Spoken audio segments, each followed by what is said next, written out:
baby. What's up, Yes. people? Welcome to our brand new MMA Roasted Podcast. We got Matt Brown, the Immortal. We got Uncle Creepy. We got What's up, motherfuckers? We got Mayhem Miller. We got Tyler Smith. How you doing, Matt Brown? How are you holding up? What's going on? Matt Brown. Yeah, man. I'm doing good, bro. I'm just relaxing. Yeah. So you're in Ohio right now. Have you been? I know that you're like a guy who does train all the time and do stuff. How is this quarantine just driving you crazy? No, I love it, man. Like, get to sit in my house, lift weights all day, recover good. Yes. It's better, man. I like it. So what's up, man? What, you're fucking bulking up? You're gonna be a little heavier in the next fight, or what? Have to cut a little more weight, muscle down? That's what it's looking like right now, yeah. Chicks dig muscles, okay? That's what everyone needs to realize as fighters. Chicks dig muscles. They work. I'm telling you, man. I'm buff now. It's a whole different world. I have one muscle that the chick dig. Yeah, but Creepy, you're buff. But recently, someone pulled out of a fight. He said you can make 135. Yeah, bullshit, dude. Was that a joke? Bullshit. You said that, I was like, there's no fucking way. You were one. I didn't want to say it on social media, but you told me should have. 170 2 weeks before. You should have said something. Yes, exactly. I'm about 170 pounds, and I have abs. I'm jacked. But honestly, you give me 3 months. You give me a month, I can make it to 25. It wouldn't be healthy. But it's a numbers game. I'm very good at it. But I'm not saying it's recommendable or I'd ever do it. But no. I like talking shit. And plus, How would you get down to that weight with mushrooms and methamphetamine? Because there's no way to do that, bro. It's a lot of blow, bro.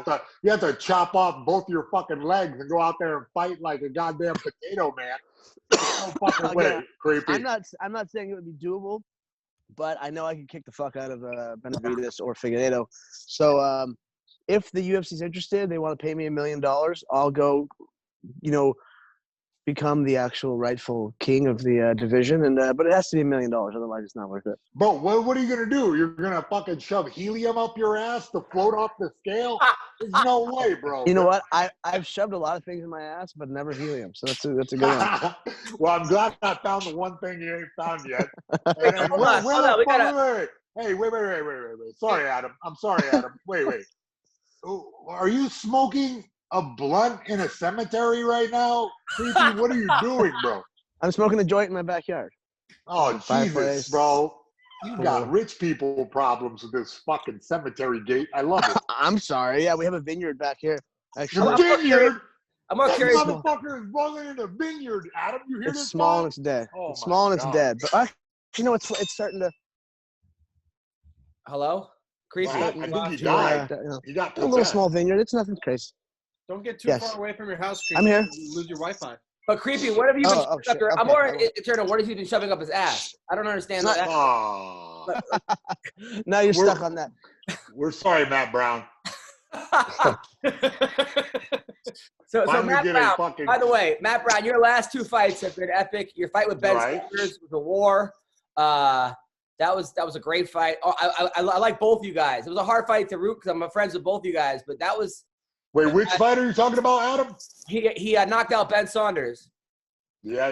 Sure did. Oh, that was fucking sweet. Yep. I mean, damn, bro. Before that, it was Diego Sanchez. Now, are you done? Are you retired or are you not retired? Because every fight you're like, this is my last fight, but then you're like, not your last fight. So what's going on? Yeah, these other fighters, they know how it is, man. Every camp, and by the end, you're like, fuck this shit. I don't know why I do it. Hey, what about what about your contract? Like, are you still on, or how's that work?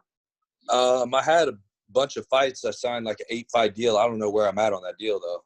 8 fights? God damn, they fucking trying to get you until you're 70. What the hell? Like, that's a weird one. 8 fights? Yeah. That's how the contracts are going nowadays? They try to get those 8 fights, they try to keep you in for a long time, because it is what it is. But I don't really give a shit, man. Like, I like fighting, you know what I mean? This is what I do for a living, so I'm happy, Well, the issue is that all your fights are wars. Every one of your fights is like the fucking greatest fight ever. So people are like, get him as many. If it was boring fights, you probably wouldn't get an 8-fight contract. But every one is just, So yeah, I try to stay away from the wars. I try to just beat them up, but I must like getting punched in the face. Yeah. Hey, well, Thor, take us through the Saunders knockout. Did that fight go according to plan exactly, or I mean, tell me about it. I'll tell you what, that actually went exactly according to plan. I wanted to clinch with him, and I wanted to fuck him up in the clinch because he's known for his clinch. So I was like, I got way better clinch than him, so I wanted to prove that point.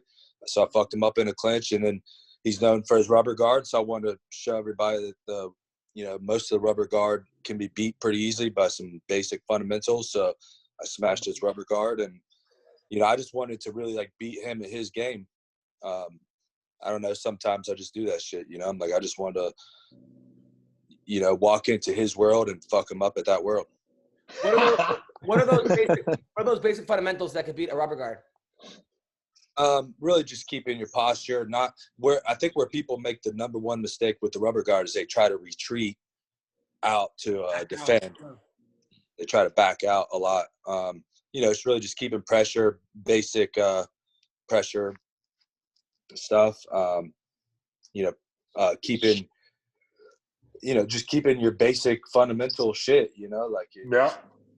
And like strong posture, cross face, right? Wrist control. Anytime that you keep your head down against the rubber guard guy and try to, like you said, try to back out, you're going to get caught.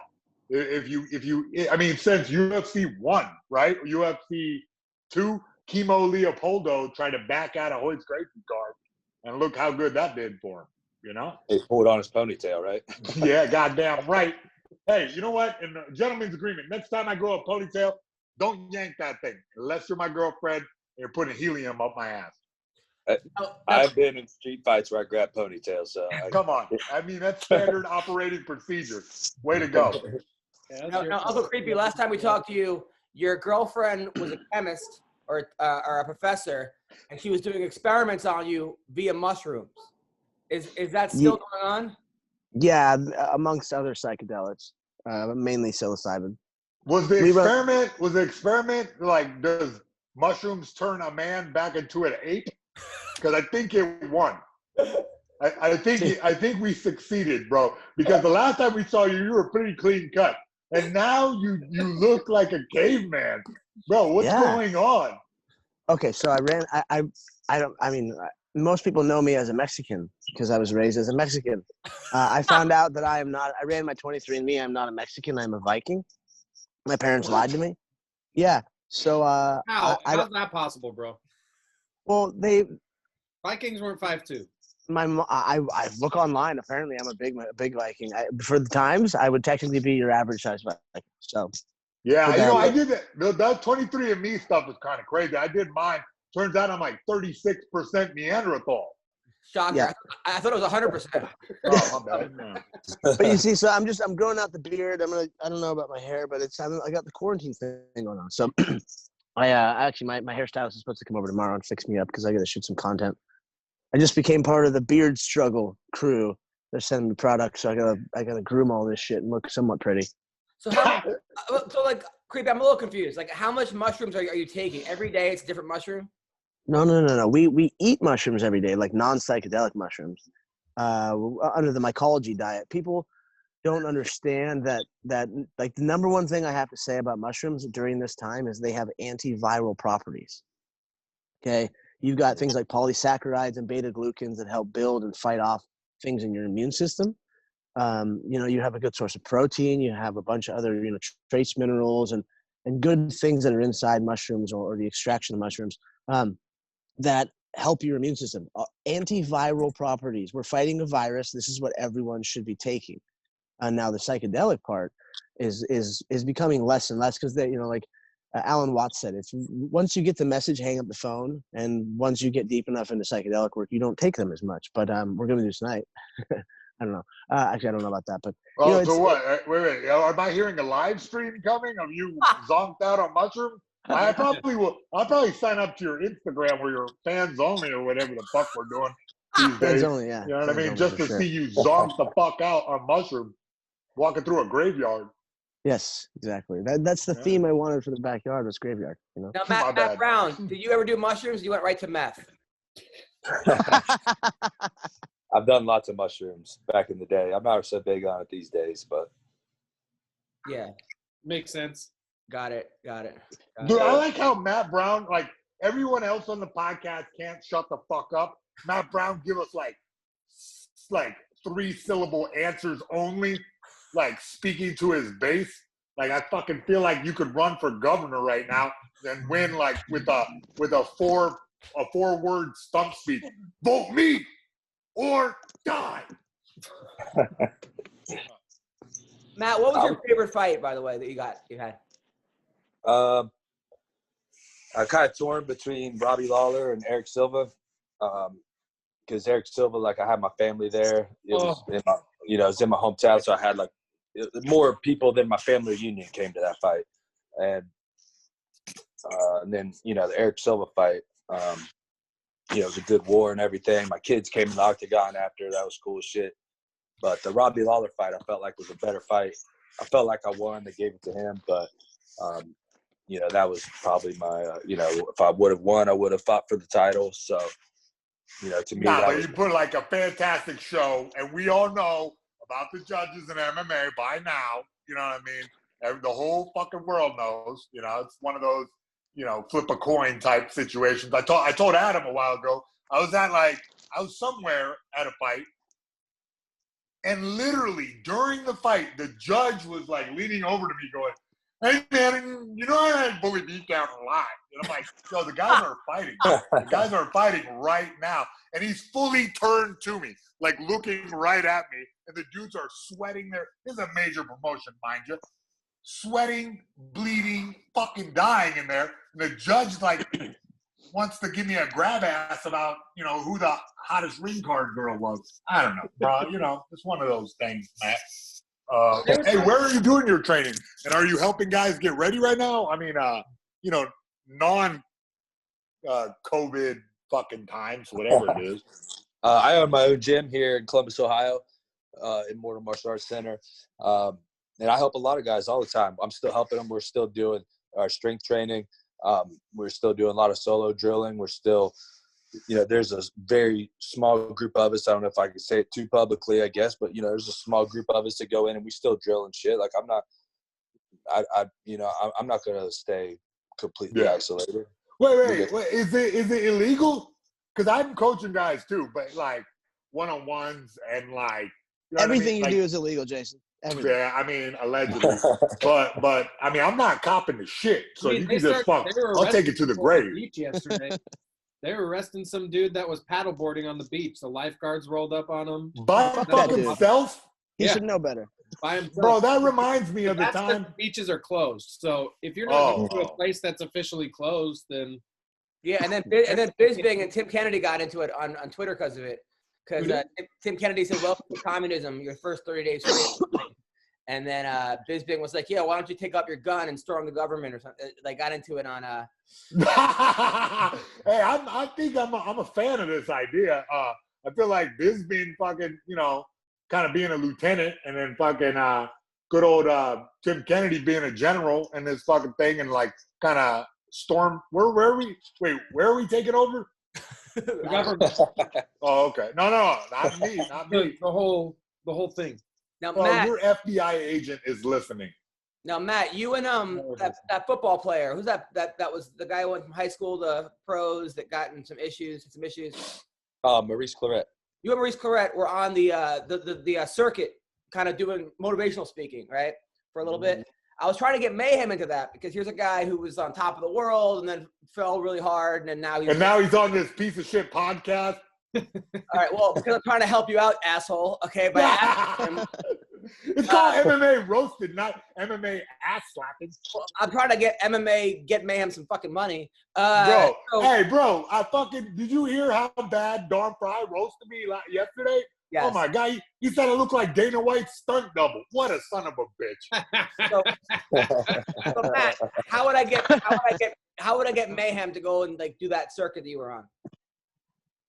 Oh shit, I don't know, man. Like the main thing is like it's a business like any other. That's why I don't focus too much on it. I do some fun with it. Maurice does it for actual business. He does it all the time.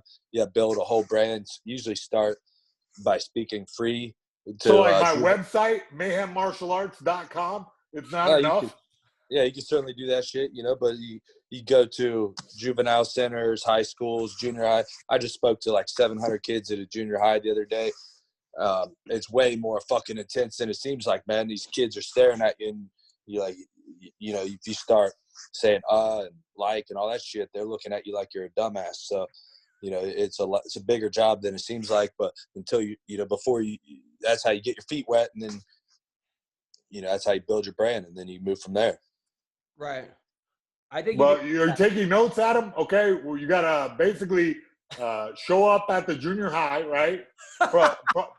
More. Hey, what are you laughing at, bro? Didn't you say you're my agent now? Okay. Yeah. You're gonna walk over there. You're gonna say, "Hey, my buddy Jason Miller." Okay. Don't call me Mayhem yet, right? I'm gonna say, "Hi, my name's Adam, and my friend Jason Miller. He was, he's an ex-convict, but he's a very positive guy. He's definitely, he can bring the kids off the streets and stop selling drugs and put their guns away and pick up a mouthpiece and put it in." All right, you know so what? Sign right here. You know what? All right. You're fired as my client. Okay, I'm no longer your agent. I knew it. I knew that was coming too. I was trying to help you out, man. I was trying to get. Well, look, hey, Matt Brown, you over there in Columbus? You ever run into Mark the Hammer Coleman, the legend? Yeah, great friend of mine, man. We work together all the time. Fuck yeah! All right, I was just making sure because that's like royalty in sport, And fucking listen, Mushroom Head. Turn off your phone if you're gonna fucking cough right directly into the thing. Jesus Christ, creepy. Sorry. You just been too spoiled. He's got way too much ass, way too much mushrooms, way too much weed. This dude is just living on the top of the world. Then he just comes and slobbers all over MMA Roasted. I feel like we're all in detention, but Matt is our teacher right now, and he's just watching us and waiting to get the fuck out of this detention center. Bro, he cannot wait to hang up on you and me. You guys are funny, man. Well, what was your favorite fight you got into? My favorite fight? Yeah. I would say maybe Brad Pickett. Ooh. Oh yeah. Yeah, I remember that one. I got the pistol with him. I mean, the only problem was my hand was all swollen and infected. But as you know, a good coach would tell you, just keep punching; it'll go numb. And it did. The UFC drained my finger twice while I was in Ireland, and it was just, it was gross. I got to, yeah, it sucked. But whatever, it was fun. Being in Ireland was great, and I got to fight an Englishman in Ireland, and they all thought I was Irish because my name's Ian McCall, and it was pretty funny. Well, wait, why the fuck was your finger all inflamed? You were finger blasting the wrong hoo-ha? Yeah, exactly. I went for the stink, not the pink, and it got infected. I got green. Are you serious? No. Oh, okay. Sorry. I did an Adam Hunter moment. No, I had 3 surgeries on my hand. After the third one, I got infected again. Oh. And I had a fight lined up, so I just decided, fuck it, I'll just fight with it. So I did, and it bro. So you were on the antibiotics? You were on the antibiotics while you fought?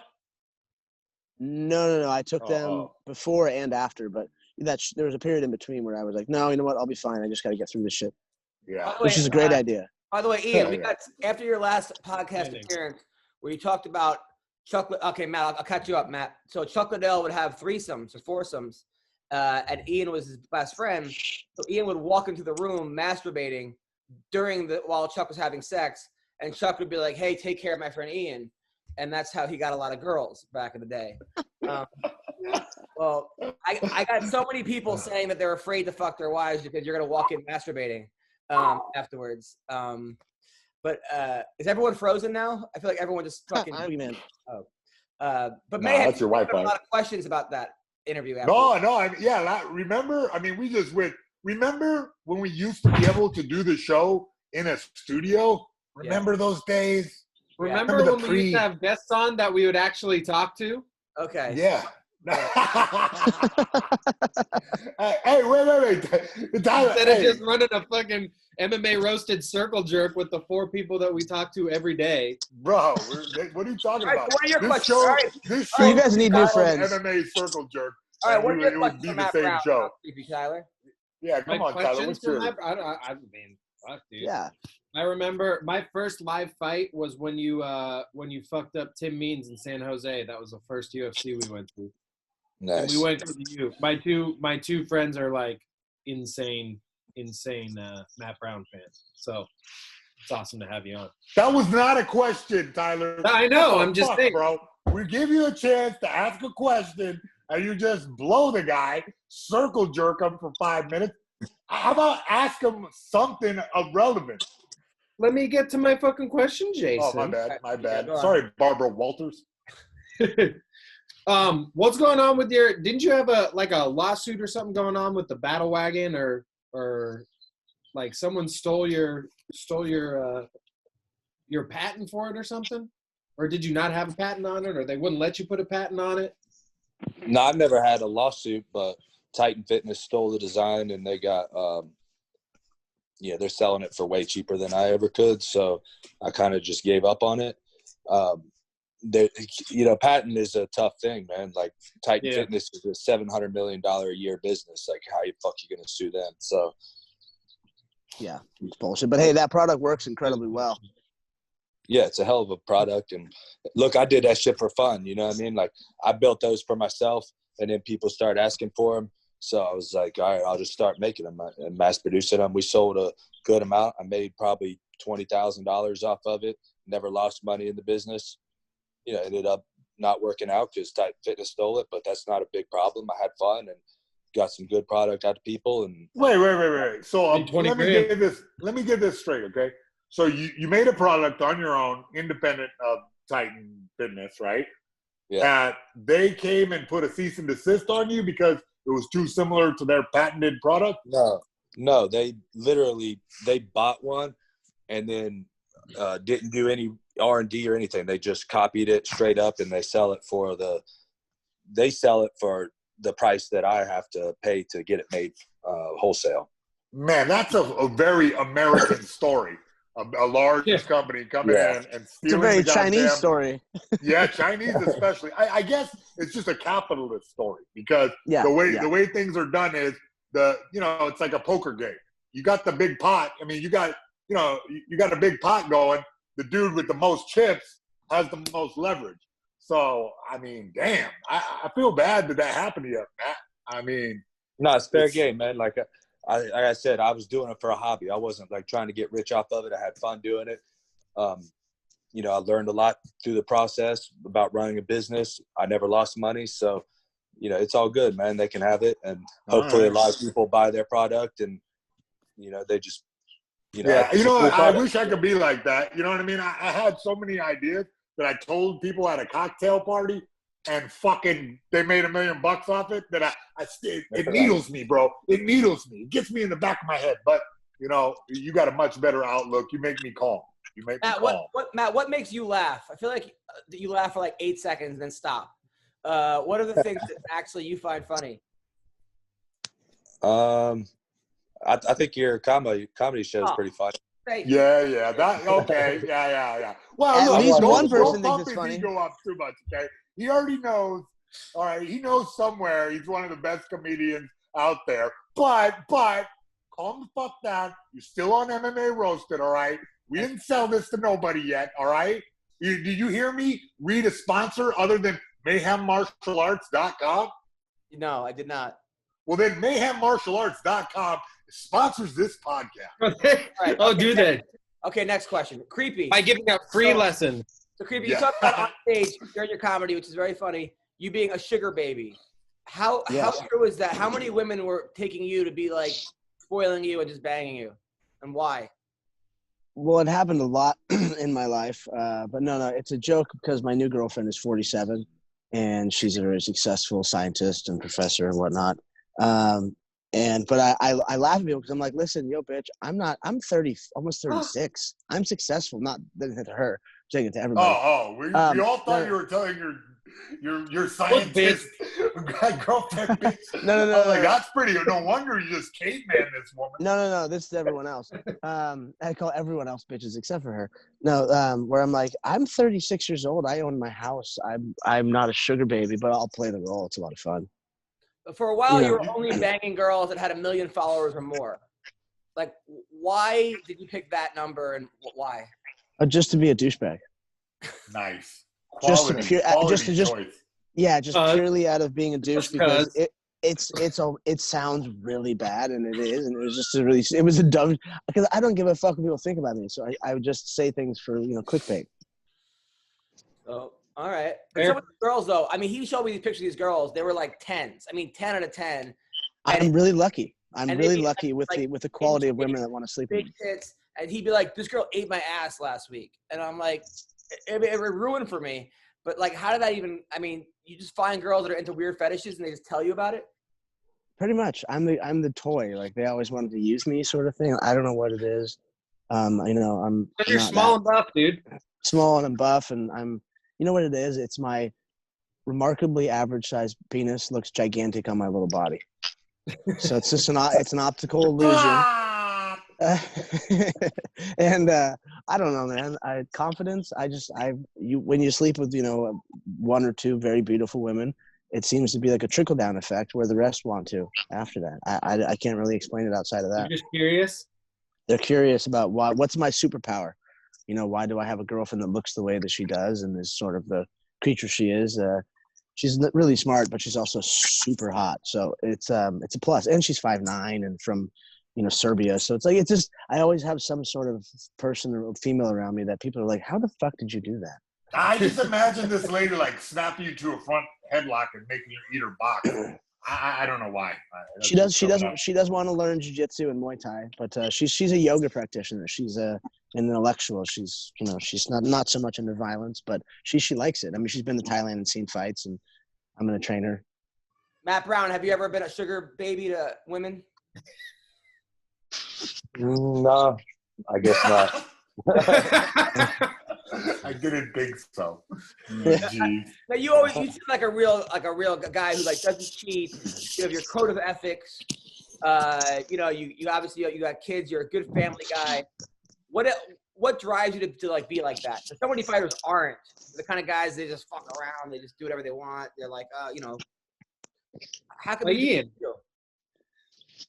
Fuck, I don't know. I mean, like, I guess I just been through that shit already. You know what I mean? Like, I had my fun, and like, I still have fun in life. Like, everybody seemed like I'm all boring and just straightforward with shit, but like, I don't know. I just do different shit for fun, man. Well, you know what? We never ask anybody on this show, Adam. Real questions. But how'd you grow up, bud? how did you grow up? What was your first foray into sport?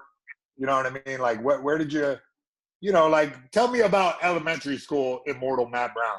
Oh, God. I was an ultra small town, 200 people.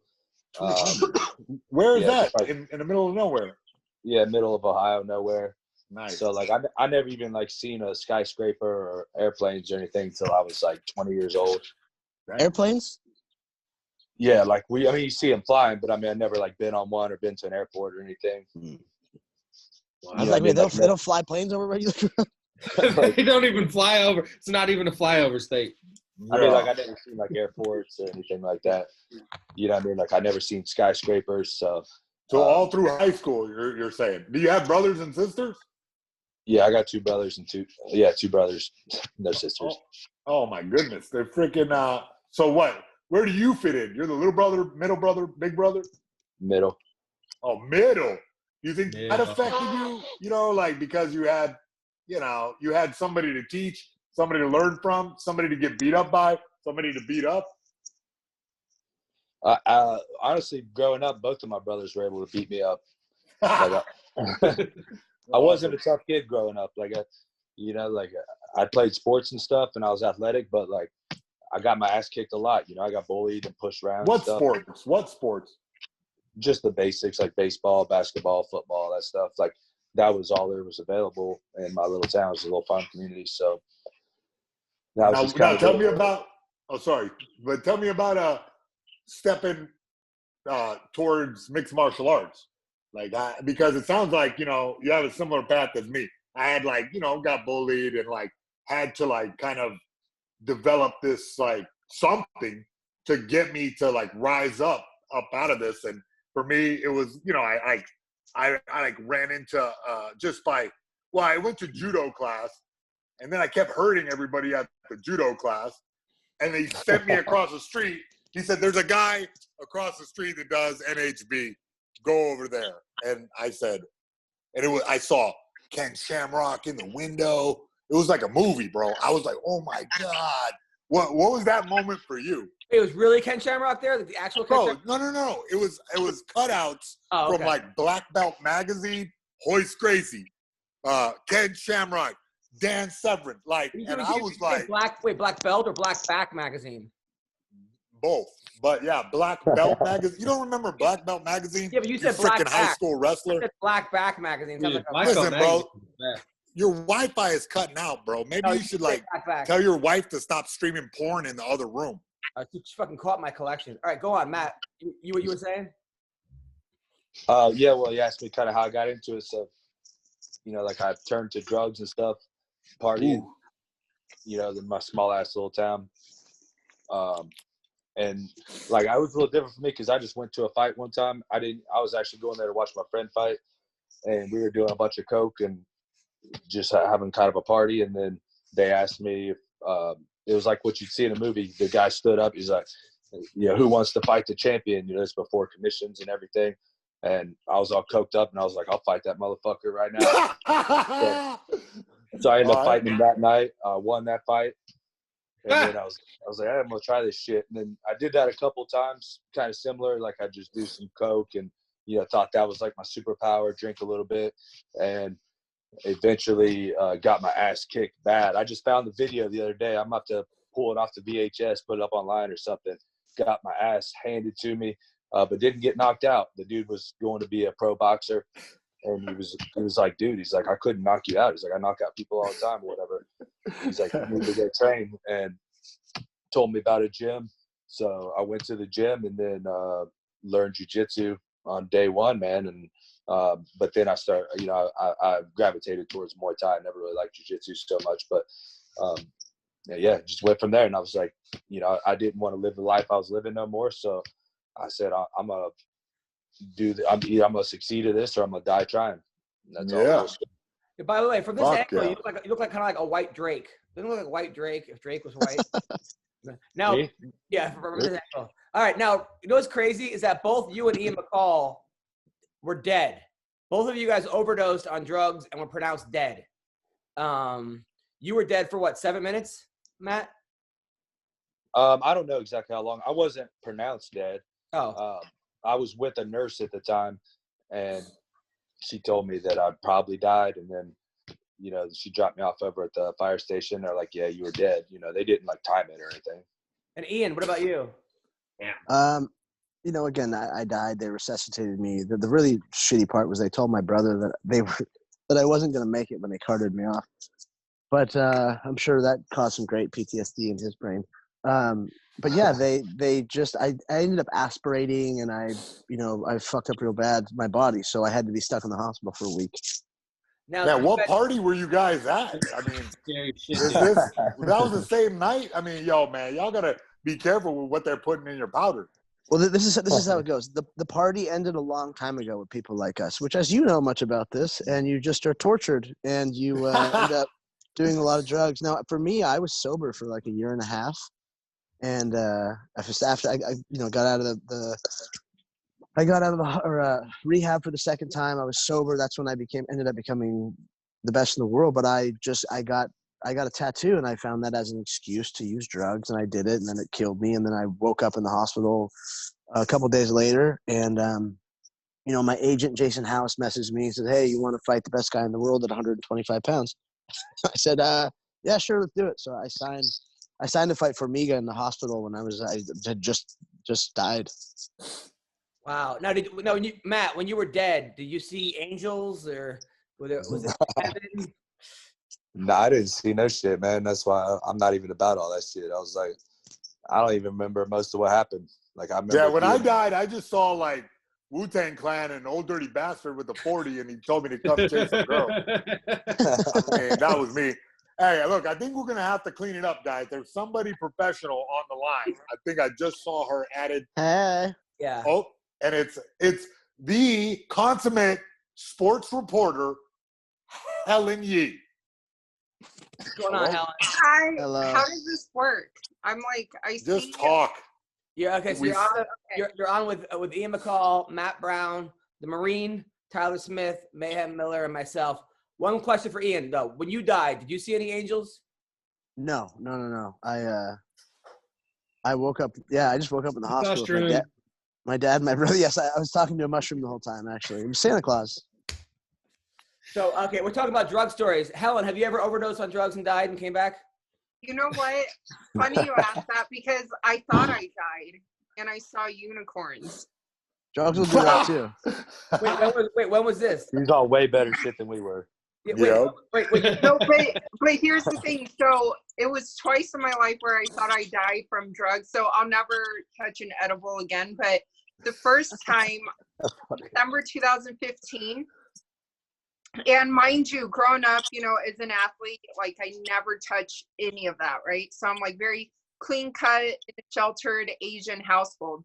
So then a few years ago, someone offered me a cookie and, you know, I love food. So of course I ate it all really quickly. And then I remember, you know, like 30 minutes later going in my car and then all of a sudden I'm like, man, I'm really freaking hungry. I need Domino's. So, you know, I call Domino's and then I start to feel really weird, like tingly, like I can't, you know, feel myself. So I'm like, what's going on? And then I'm getting so hungry that I don't even know how I ended up in the middle of this parking lot. And I'm like, oh my God, did I just die? Like, what happened? And then I would see unicorns, you know, just like floating. And I'm like, where am I? Like, what's going on? And then I'm like, okay, where's the Domino's? Because I'm starving. So I see it across the street and I'm like about to cry because right now I think I'm dead. So I'm like, God, did I die? Like what's going on? So then, you know, I go in the Domino's. I don't even remember much of like how, you know, I paid or whatnot. I'm just like, don't look people in the eye. Like what, you know, just don't get arrested. So then I get the Domino's and I start eating the whole pizza like I'm Smeagol, you know, Lord of the Rings. And I'm like, damn, this is like the best thing I ever ate in my life. And then after I remember, like, then I felt like blacking out. So then I'm like, okay, am I dead or alive? I can't feel anything. And then so that was like the first story, you know, then long story short, I ended up in the hospital. What? Yeah, kind of embarrassing. Listen, you know, I hate to like laugh at your pain, okay? But it was the contrast between your wimpy I ate too much edible stories and Matt Brown dying at a fire station and Ian McCall aspirating into his own lungs, vomit, and waking up in death. And I went to the hospital because I took too much pot cookie. Oh my God, Helen Yee, you are the nerdiest person in MMA. Just that little FYI. Nerd. I was so clean cut, you know. It's like I never. Wait, you my was? parents always told me what? Was? No, I still am. So you're the most. Look, you're the most professional monkey in my circus, okay? Because you always ask the hard-hitting questions, right? You always get the best interviews. You always ask very professional things to like the top-level athletes, right? You're she's always the opposite of Adam. That lady. She's exactly the opposite of Adam Hunter. Adam Hunter is the degenerate nerd, and then the clean-cut nerd is Helen Yee. I have to say, though, you guys have been doing such a great job on this podcast, and I feel like you release a new episode every 3 minutes. Here's why. How do you do it? I'll tell you why. Because the one day we took a break, Mayhem came back on out of his fucking mind. So I'm worried that if we give him a day, something's gonna. That's number one. That's number one. Number two, it's like I remember when like Guns N' Roses. I hear about Guns N' Roses, and they were like, "Listen, I read a lot of books on Guns N' Roses. They're like, listen, this band's not gonna make it more than 6 months, so we have to record everything now." And I kind of feel like that's the same thing with this podcast. It was like it's only a matter of time. No, really? Am I gonna be fucking 500 pounds singing November Rain at the end of this? I look at us more like this, Adam. I look at us more like Wu-Tang Clan, right? And you're like the RZA, right? And like I might be the Method Man or the Jizza or Old Dirty Bastard. Fuck! And damn it! I'm Old Dirty Bastard again. The one guy the one guy no longer with us. So I'm kidding, by the way. I love Old Dirty Bastard. That's my favorite guy in this thing. Me anyway, too, yeah. So, what I was gonna say is one time I was driving to a show and my friend Eric, who was the feature, was like, "Hey, you want a Jolly Rancher?" I'm like, "All right." I thought it was legit. Like 20 minutes later, I'm about to go on stage, do an hour at some bar in Lancaster. I'm like, dude, I think someone fucking poisoned me, man. He's like, "Oh, that was me, my fucking Jolly Rancher." And I was like, dude, that's not even like I had to do an hour set on fucking high on a fucking edible. And every time a joke didn't work, I would assume that it never worked and that everybody was lying to me every time they laughed. Yeah. Helen Yee, you just described like the existential crisis that you have on psychedelic substance sometimes. Like you do this thing where you rotate back into your head, and is any of this real? Are we living in a simulation? But it's scary. Like how I mean, at least for me, it's scary because even this summer, so the second time, the schmo gave me this edible and I'm like, okay, you know, I trust him. It'll be fine. And he said, I'll feel good. Oh my God. I started crying, couldn't even walk downstairs. Yeah. And then once again, I ate pizza. And listen, I just, wait. I can't get this image out of my head of Helen Yee, the prim, proper, put together sports reporter, like just smearing dominoes on her face, like seductively outside of a Vegas domino. Hi, this is Helen Yee reporting live with pepperoni all over my face. You know what? I think I'm gonna hire Asa Akira to like redo that story. You know, like word for word, you outside of Domino's having an existential crisis. I like how you said Asia and not Asia, you idiot. Ooh. Well, luckily you haven't seen me when I was 217 pounds then, because I love food. So. Oh, I can get that, big girl. What's up, girl? Come here, big girl. Let me grab on your cheeks. This is actually a good segue. So, Helen, you obviously are a very beautiful woman, and you're in a sport right now that's doesn't necessarily always have the most professional athletes in there when it comes. Hey now. How many guys? Are guys hitting on you a lot, or do they ever make inappropriate comments? Because you're also in boxing too. Do you ever have to deal with that a lot? Yeah, you know what? Surprisingly, like, no. I mean, everyone's been very professional, but I think because maybe my personality, I just come across very, you know, too prim and proper. But I mean, it's just, you know, how I was raised, I guess. Just, you know, yes. I actually used to hate like even hugging people, even till this day. I mean, I just feel very awkward. I probably am awkward. A lot of people think so. So I'm more of, you know, like a handshake person, like, hi, how are you? You know, then after the interview, thank you so much for your time. And then that's really it. But I mean, I've been told maybe my personality when it comes to this stuff is too vanilla, but I just, you know, work very hard and want to just be taken seriously, obviously. So. I know, and you are. That's the point I'm trying to make with this whole thing, is that like you're nice enough to come on our show, which is we're just marred by unprofessionalism, and it's on purpose. We try to be we try to be wild, don't we, Adam? Are we? Admit it. Are we marred by unprofessionalism? Me and Helen go way back. She came to my show, what, 8 years ago with It was already that many years ago. Oh God, don't. It was her and Tracy Lee were friends. In like Vegas, and you know what, you always been very goal oriented. I remember even back then you were like, I want to be the best reporter at MMA. Like, that was your goal, and I was like, wow, well, good luck, you know. Yeah, and I think you hold yourself like very professionally, so it's difficult for even a wackadoo like myself to, like, you know what I mean, steer the interview when you're conducting the interview to, like, a bad place. You know, you have your questions in your mind, and you make sure to expand on points. I really see like you developing as a journalist, and it's very interesting to watch because, you know, when you first started out, it was real basic, and now that you have like a larger knowledge base, you understand the sports even more than you did. What really comes across is that you're a true fan. What got you into MMA or boxing too? Well, thank you. I appreciate that.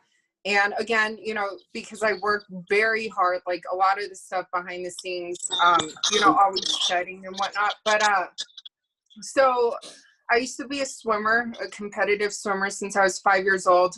Huge tomboy, you know, love watching sports with my dad, with my brother.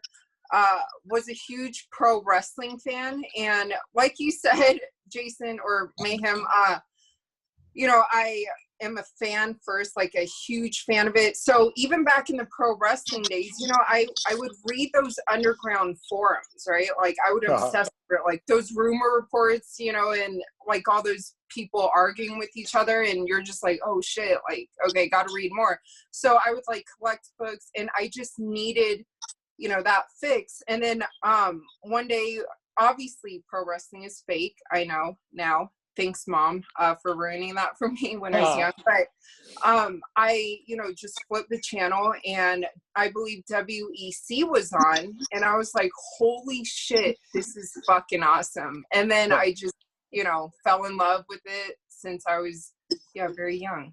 So Awesome. Creepy and Matt Brown. Are you guys seeing them? I'm just seeing No, they went off. I'm here. I'm here. And we're doing cocaine together, I think. They both fell off the wagon. So wait, Matt's still sober, okay? So Matt Brown, you're not retired, right? No, I was supposed to fight a couple of weeks ago. Who are you supposed to fight? Miguel Beza, some guy I never heard of. Is he from Brazil? I don't know. I didn't really look him up or anything. Sounds Mexican to me. And the fight was going to be in Columbus. Yeah, I was supposed to be on that UFC Columbus card. Oh, that sucks. Oh my God, bro. What the hell are we going to do? Well, what are you doing, Helen Yee, with the damn Coca-Cola vid 19? It's SARS. Well, SARS. Because she's Asian? What? Forget it. He's racist. Oh, shit. I am Chinese. Oh, cough in my mouth. Ah. All right. Okay, man. Let's get fucking settled. Sorry.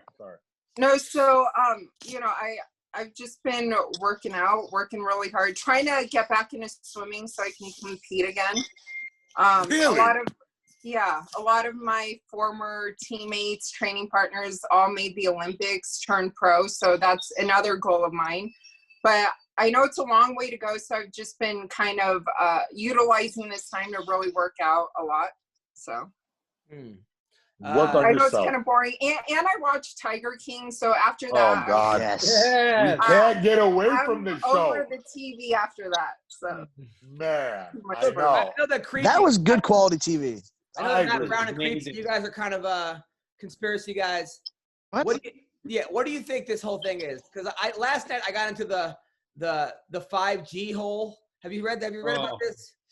That it's 5G. No, but that's my favorite kind of porn though.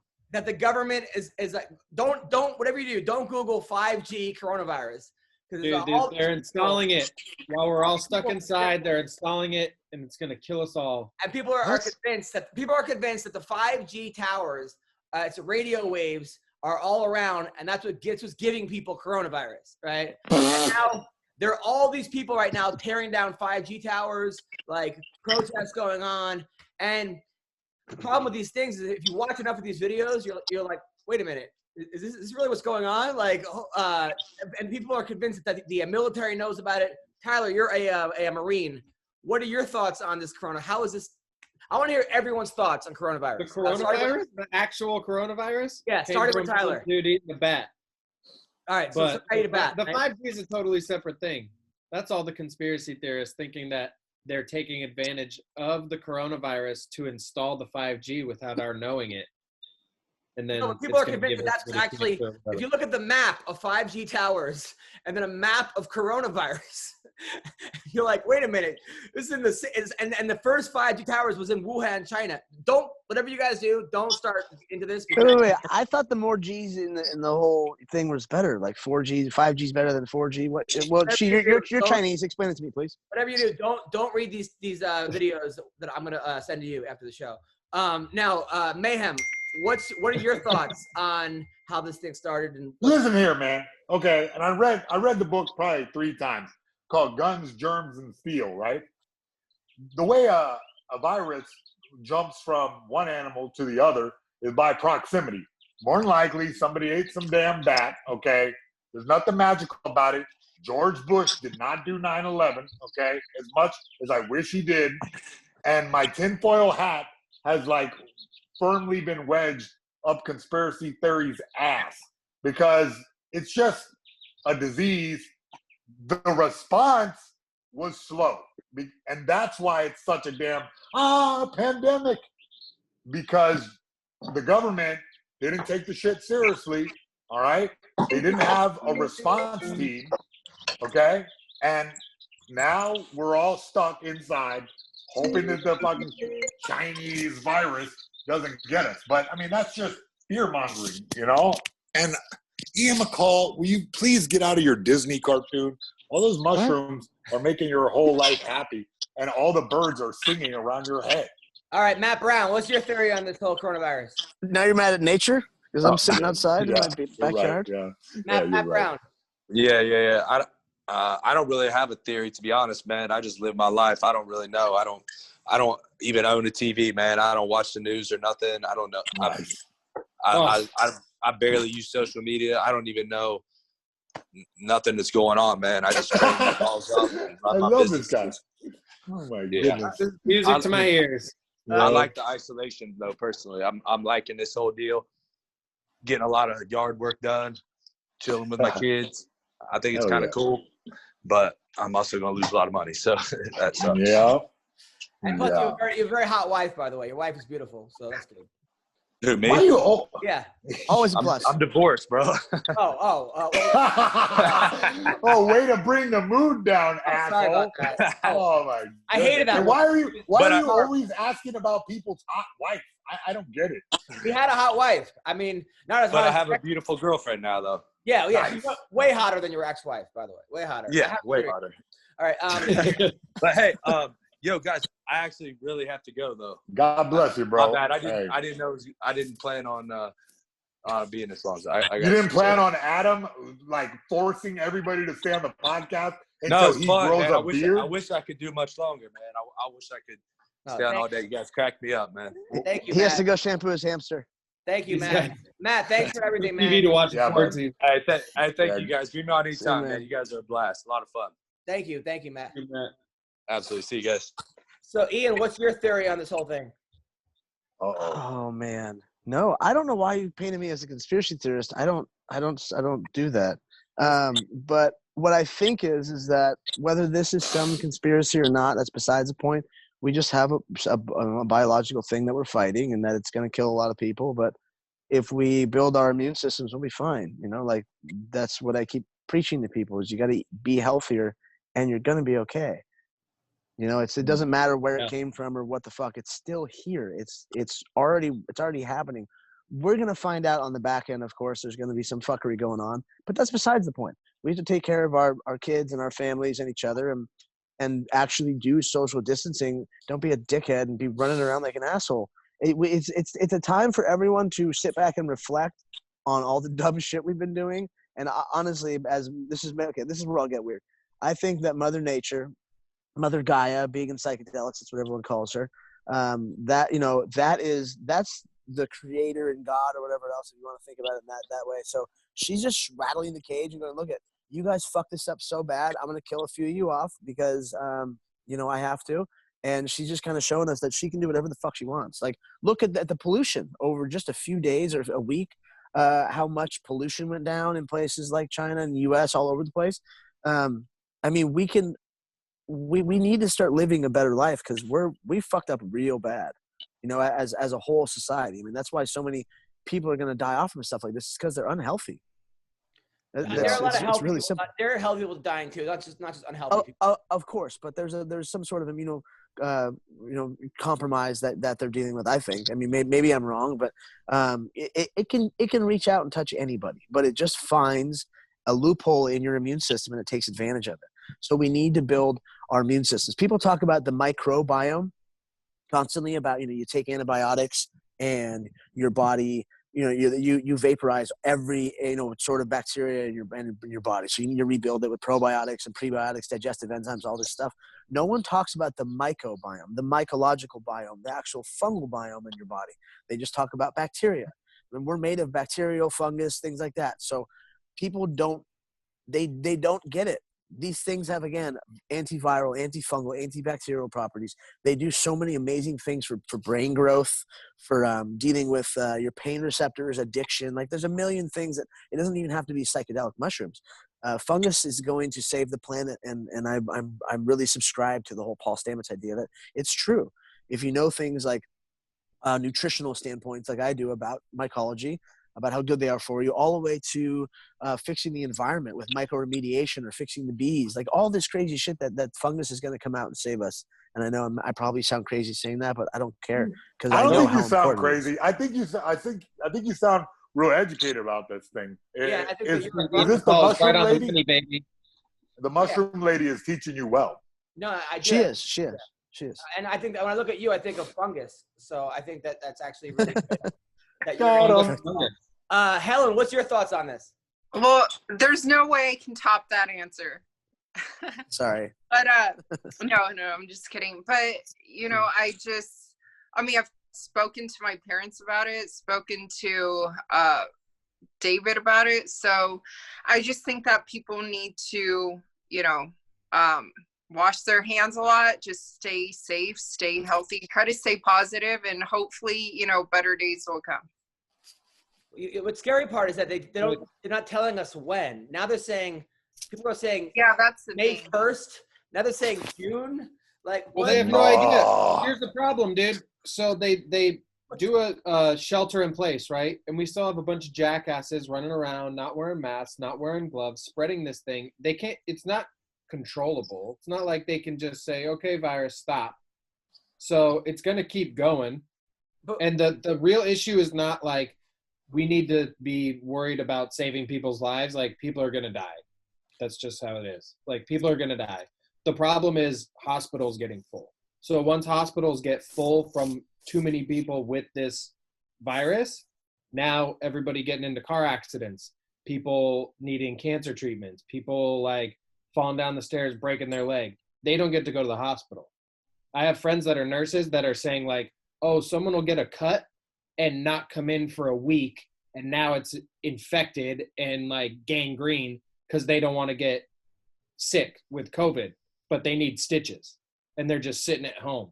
So it's like, Tyler, you're a Marine. You're getting the real intel. Give us some real stuff. Come on. Real intel? We don't know shit. They don't tell us anything except like, go shoot that. Well, hey, listen, I got a little bit of the real inside. No joke.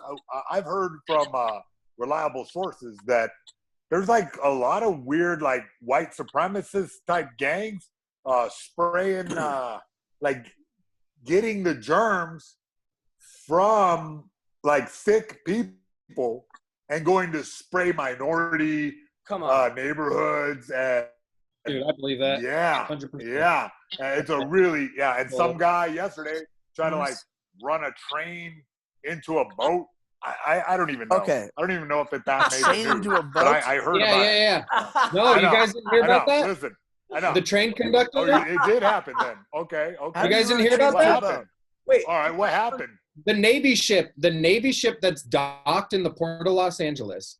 Yeah. This guy was the train conductor, purposefully ran the train off the rails to try to get it to hit the ship because he thinks it's like some government takeover, like they're going to start funneling people onto the ship. And yeah, I mean, he was 150 yards away from even touching the water, but wow. He watched too much damn YouTube videos. He thought the 5G apocalypse was upon us. Been watching that Eddie Bravo channel too much. You guys, think about this real quick. The guy thought he could drive a train into a boat. So the people that are thinking this shit are crazy. So let's just keep that in mind, you know. Exactly. Mayhem, do you think you were ahead of your time like 5 years ago when you were flipping out because you knew this was gonna happen? Bro, completely, bro. Everybody was laughing. Everybody was ha ha ha. But you know what I mean? I'm ready for the apocalypse. I'm ready for it to come on, baby. I gotta ask you, Mayhem. Back in the day, you had like one of this beautiful house in Orange County, right? Yeah. And you spray painted the backyard. Yeah. Like, I've never seen anything like that before. What was the point of that? Like, why did you do all that? Bro, I was just like having a real gangster time. You know what I'm saying? Like, I just had like a bunch of G's over there all the time.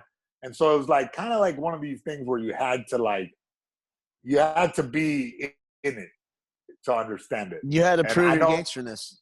Yeah, I mean, I just couldn't help it. The gangsterness was overflowing up out of me, you know? And to have a real gangster pool party, you got to have, you know, spray paint everywhere.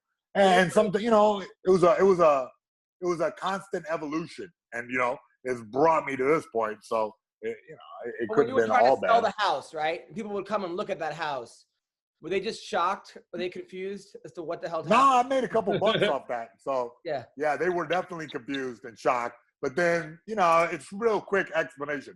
Yeah, the guy who owned it before is Mayhem. Got it. Yeah.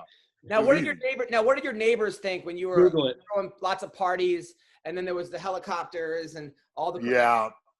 Well, it's funny you asked that because every neighbor that I talked to loved me. They loved me. They felt that they could rely on me. That if shit went down, I would handle it. I stopped somebody's house from burning down one time. Another time, you know, I was very. You set it on fire or no? Yeah. I mean, I started the fire, but I put it out. I did the Donald Trump method. You know what I mean? You start the problem, then you fix it. There you go. So you know, overall, the people that talked to me were great. It's the people that didn't talk to me that probably hated my fucking guts. And I went to their house and knocked on their door, and they didn't answer. So I'm pretty sure those people were terrible anyway. They like left their little yappy ass dog out all day, and he would just bark at the back door, cute as can be. Arr, arr, arr, arr, arr.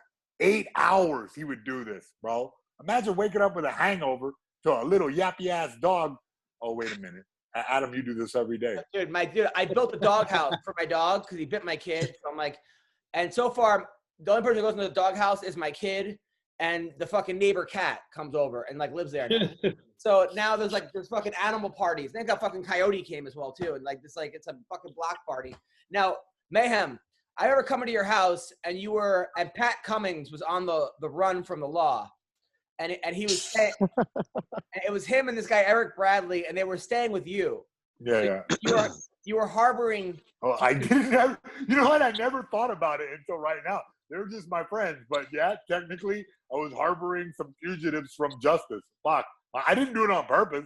I didn't even realize I was doing it. So until you mentioned it, but well, yeah, I did kind of. You know, whatever. We're all in this fight together, aren't we? Creepy. Have you ever harbored fugitives in your house? Never. No. Why are you a cop? No. Helen Yee? Helen Yee? Not that I know of. Nice. Now you are your boyfriend is the schmo, right? You guys are together? Yes. Yeah. Yeah, and you guys have. I don't know why a lot of people don't believe it or something. Like I always read that people are like, "Wait, what? Really?" No, because his character. I mean, let's just say his character is not cool enough to bag Helen Yee. All right, the real guy, he's a smart dude, but like the character, I don't think they can make that connection between a very serious journalist for our sport and the kind of opposite of a serious journalist. Now you guys have a podcast together. I hear you guys argue a lot in the off-season outside of the podcast. I hear there's some turbulence going on. But you guys, I'm just saying, the MMA journalist community talks a little bit. Are you guys worried that if it doesn't work, you're gonna have a podcast together? No, not at all. Why do we have to focus on the negatives, right? Because this is MMA. All right. Yeah. This ain't professional. What are you guys arguing about? Because is something not getting done? I want to eat donuts and he won't let me. Oh, fuck that. And he works me out like way too hard because he used to be a personal trainer. So like I said, I'm trying to train, get back into competing. And he like pushes me really hard. So I cuss him out sometimes. That's it. That's some bull. If you can eat, if you want to eat donuts. I would never tell my wife she can't eat donuts. That is some bullshit right there. Okay, well, I'm trying to lose weight. Who cares? Fucking you work out. So you eat Bro, donuts. I would love to see like just Helen like picking up a powdered donut and just slapping it right out of her fucking mouth. She would just be like, oh my God. Why is every fantasy with you and food? Wait, what? They're all, huh? I also heard the Schmo wants to. I heard the Schmo and Helwani hate each other. That the Schmo, that Helwani blew him off back in the day, and the Schmo got into his face, and now he's like, look at me now. What's the inside scoop there? The inside. I mean, I'm sure the Schmo will be more than happy to talk to you about it himself. But no, it was just like, he wanted to do a charity grappling match. And I guess Ariel took it the wrong way. And then it was during one of the fight weeks. I'm trying to remember which one. But Ariel, I guess, like walked up to David and confronted him about it. So. Ooh. What do you mean confronted him? He was he walked up like, hey, excuse me. I heard you were talking smack about me on the internet. I mean, I think so. That sounds about right.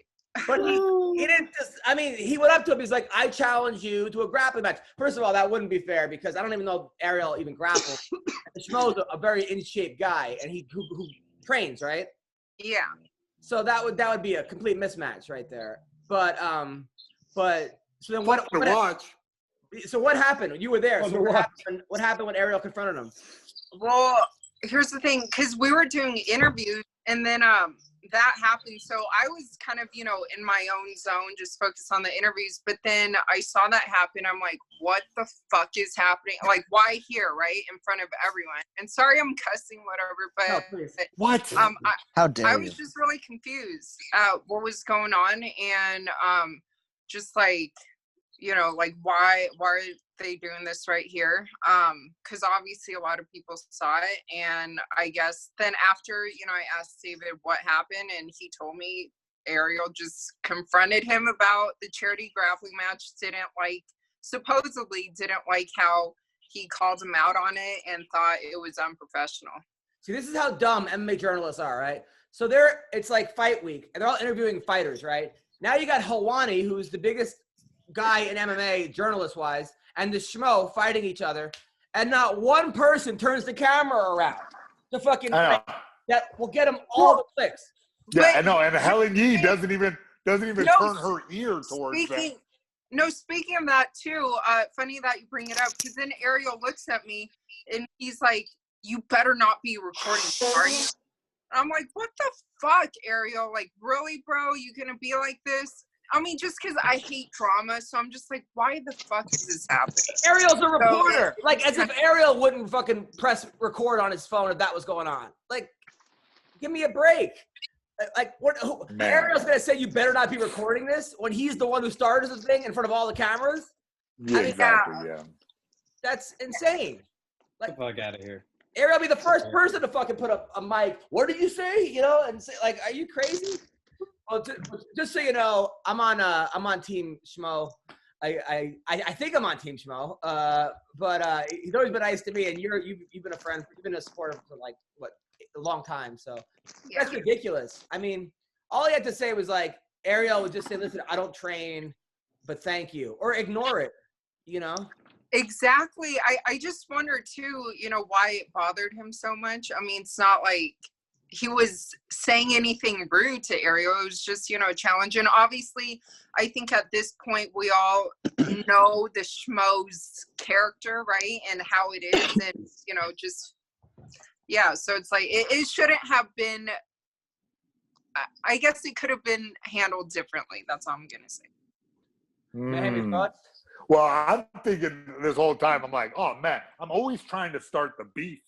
And here's some more beef right here. We're just waiting. Beef comes out of nowhere and slaps me right in the face. Look, I'm glad that Ariel Helwani is mad because I remember when Ariel Helwani was the schmo. He was just some random nerd that just like would suddenly show up and stick a camera in my face when I was like at the top of the sport. This guy would just try to get an interview. And I was like, who the fuck are you? And it's nice to see that Turnabout is fair play because he's getting a damn attitude, panties in a bunch, that now that he's like the top sports reporter, you know, in our sport, he's a little nervous to share the spotlight with somebody else. Bizarre, yeah.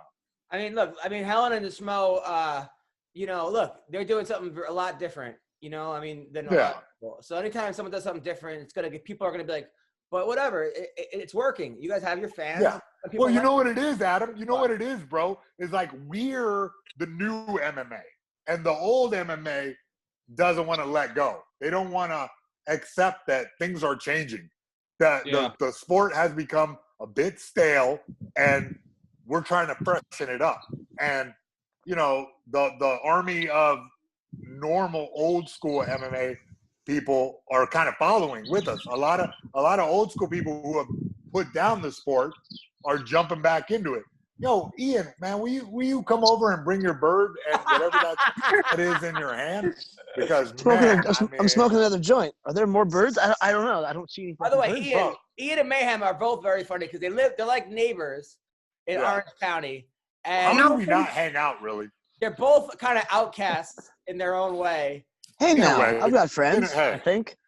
I think so. Me too. But they're both very funny people. But it's the funniest was last podcast. In the middle of the show, Ian kept going, fuck you, Mayhem. Go fuck yourself, Mayhem. Yeah. Fuck off, Mayhem. 10 times, bro. That's why I got the kid gloves on.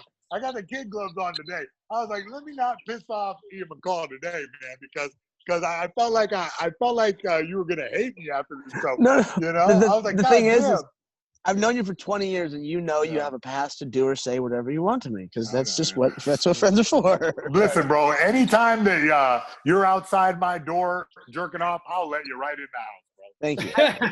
Thank you very much. Mayhem, have you ever had a guy like Ian? Means a lot. Helen, if you didn't watch the show, back in the day, Chuck Liddell and Ian would hang out, and Chuck would fuck 3 girls at once, and then Ian would come in jerking off, and Chuck would say, "Hey, take care of my friend," and that's why. Adam, that's called the rugby pass. Wow. Okay, that's called the rugby pass. You hand off one back. Yeah. Helen, have you ever been having sex with somebody with 2 other girls, and then a guy walks in, and your friend says, "Take care of this guy"? A few times actually. No, I'm just kidding. Well played. Oh my God, girl! Good Lord. I mean, I do have some stories, but I'll keep them shut. Why would you possibly do that? Why on earth are you withholding evidence? Wait, so you've had threesomes before? Nice. No. Oh. Who said that? Okay. You just did. Okay. You just did. I see her like more of the controlling 2 dudes kind of chick, in my opinion. But I mean, that's just like dominatrix. Okay, so if you're a boyfriend, right, and Ariel Helwani comes in jerking off, right? What? Now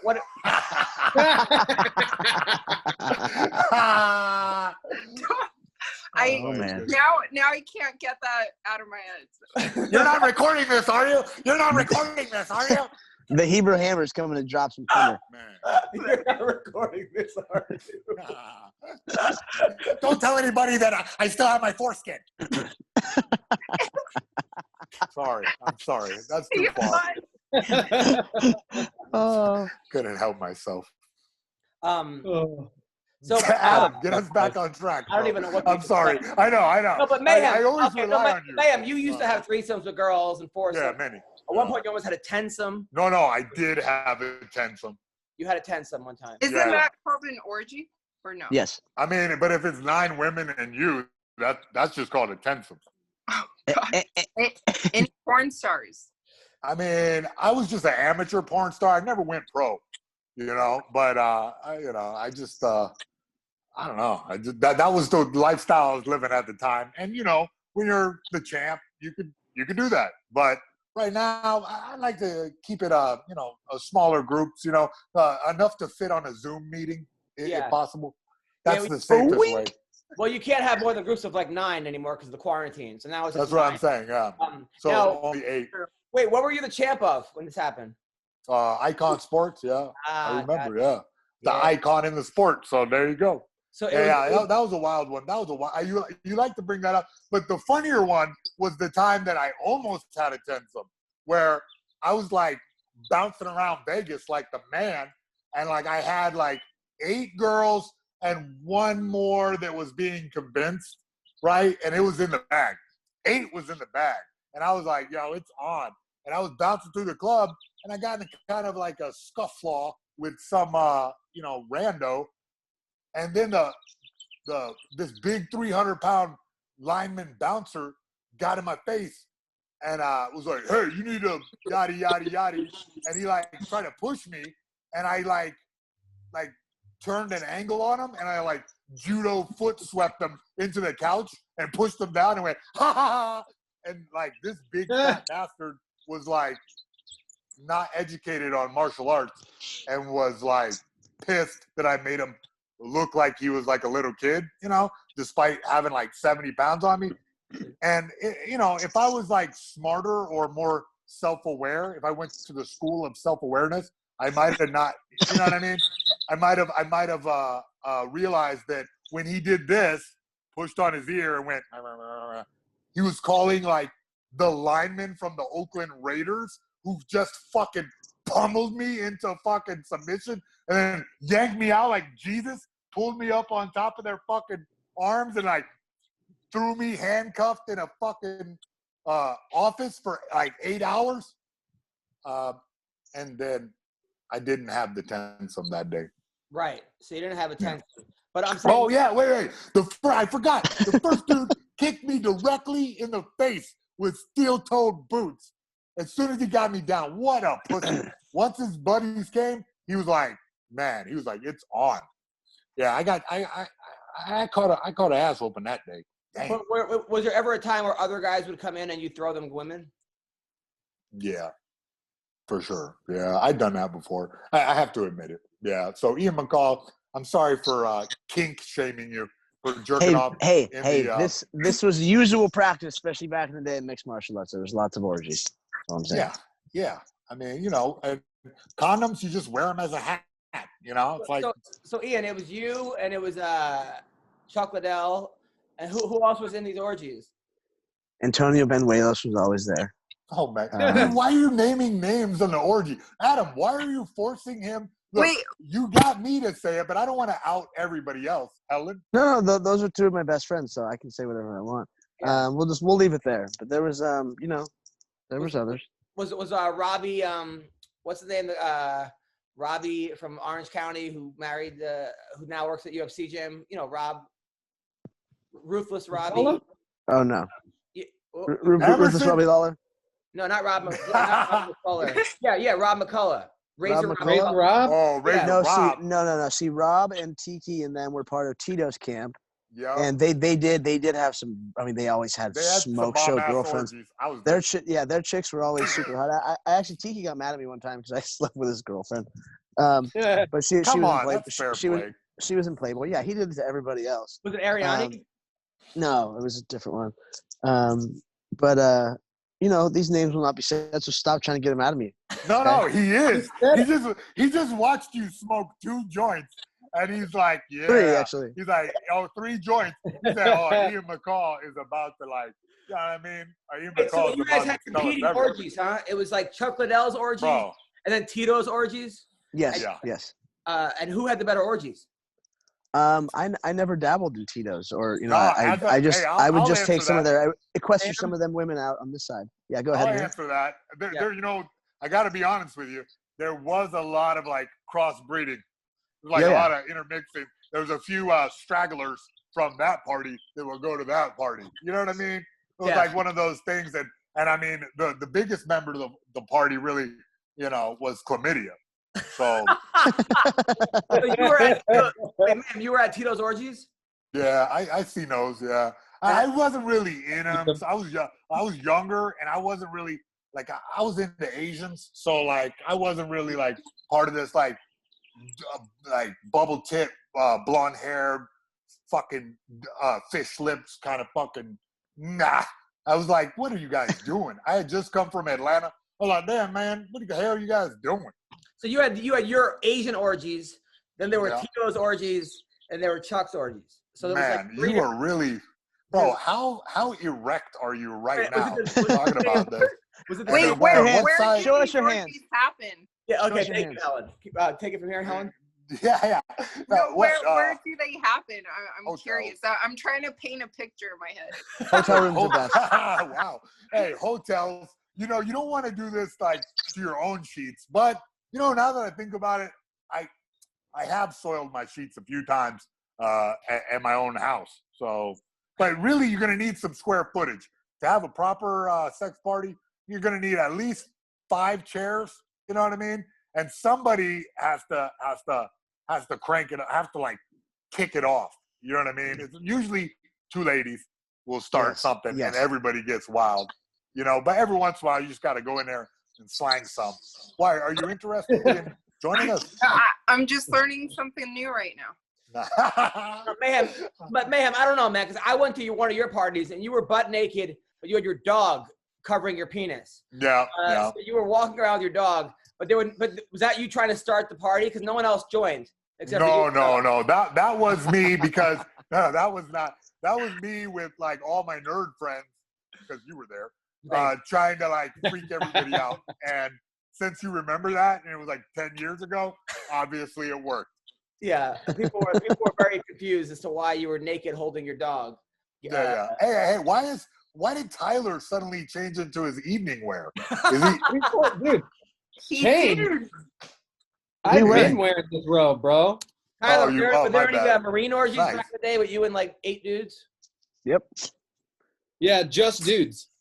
Called Welcome to Baghdad, Part 4. Nice. They're the bad boys of Baghdad. Last guy to finish eats the biscuit. I never participated, but there were definitely we called them barracks rats. So we just had people would be passed around.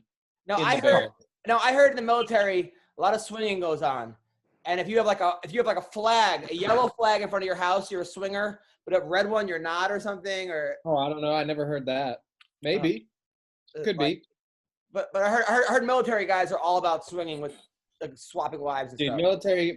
Most of at least the Marines that I knew were all dirtbags. So there's a strip club in Oceanside called the Purple Church that we would go to every Saturday. Do you know Purple Church, Ian? I live in San Clemente. Yeah, I know all those spots. Yeah. Nice. So we go there, and then it would end up in, usually most of our parties were just booze filled because we weren't allowed to do drugs. So it didn't get insane. It was just a bunch of drunk ass guys throwing people off of stuff and throwing stuff off of stuff and trying to get laid. Got it. That's crazy. And everybody's 19 too, so you gotta figure like these aren't the most well-rounded, smartest dudes ever. Back on the swim team, were there like swimmer orgies with the swimmers? No, I mean, I think, well, here's the thing. When I was on my swim team, I was more of like the tomboy. So I definitely, I was very prim and proper. So I think maybe there were talkings about it, but I was never part of it. I was always the cool girl, like. The guy wants us to do. Communal living. That's the way to go. Is there like an alien? No, suddenly Ian McCall is like. Ian's talking to someone. What are you doing, bro? Oh, I'm like. My girlfriend came out here. Oh, okay. Well, she's telling a damn story about her orgy on the swim team, and I was transfixed until suddenly the mushroom lady came out. So what I'm getting is Continue. Like a real. You said you were a tomboy, so like you did like kind of the dom vibe.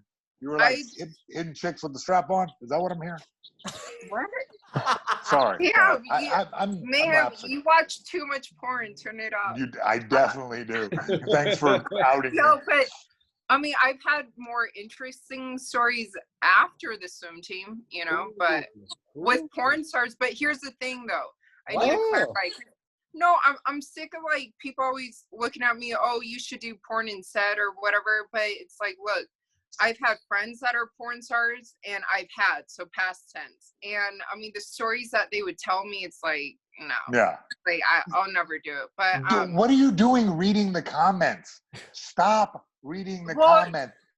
Get somebody else to read them for you, because it's ridiculous. Like, I let Adam read them for me, because if I listen to everything that the people say, you're right. I would probably, you know what I mean, be on a better show. Oh, wow. Ooh. Wow. That even bro, I'm just trying to roast you. You'd have cool friends. Bro. I'm just trying to roast you, bro. I'm Dana White's stunt double. Oh, yeah, that's such a bad roast. Anyway, hey, Creepy, by the way, how big was that bag of weed you held up? There was like 400 joints in that thing. Oh yeah, I went by my office recently and I grabbed some supplies. But I usually grab like 100 joints, 100 hash joints, a couple ounces of weed, and I bring them to the house just because, you know, why not? All right, bring them through. Yeah, bring them to my house, bro. Come by the pad. Porn stars anymore. All right. Well, listen, people. This has been a very informative podcast. I think we've learned a lot. Definitely. Wait, did I just crush the relationship with Helen Yee that I've spent years building? Did I ruin your day, Helen? She's got a boyfriend. No, I'm talking about like professional relationships. Oh, not at all. I mean, I'm right. sure people, they probably still think I'm, you know, a bit vanilla, right? Because I won't say everything. But no, I'm sure they are fascinated to know, you know, this side of me. Because I think when I interviewed Rampage, though, and he brought up like a porn comment, then, you know, I started busting out laughing by like deleted that from my interview. And I didn't really know, you know, my interview style way. I didn't really know how to like what to say, because when he was saying like watching porn, it's like, what am I supposed to say? Oh yeah, me too. Like, who's your favorite porn star, right? So with that being said, I'm sure that the fans can, you know, appreciate like a different conversation like this stuff. Nice, and we appreciate it. Okay, good. Because I thought MMA Roasted fans are definitely a different breed. Yeah, and we really appreciate you coming on the show, and God bless you for that. And it's really great to watch your career unfold, and you flower and blossom as a journalist. Thank you. You're very kind. Thank you. No problem. One of my favorite interviews, though. So Monday we're going on my show. Cool. I'll be there, and I'll put on the professional face. All right. And if you ever want a real professional, you can always ask me. I'll do it. Fine. Hey, step in. Yeah, you too. You're invited. Well, listen. Thank you guys all. Enjoy your weekend. Take care. Bye, Helen. Bye, Creepy. See you guys. Yeah. MayhemMartialArts.com. MayhemMartialArts.com.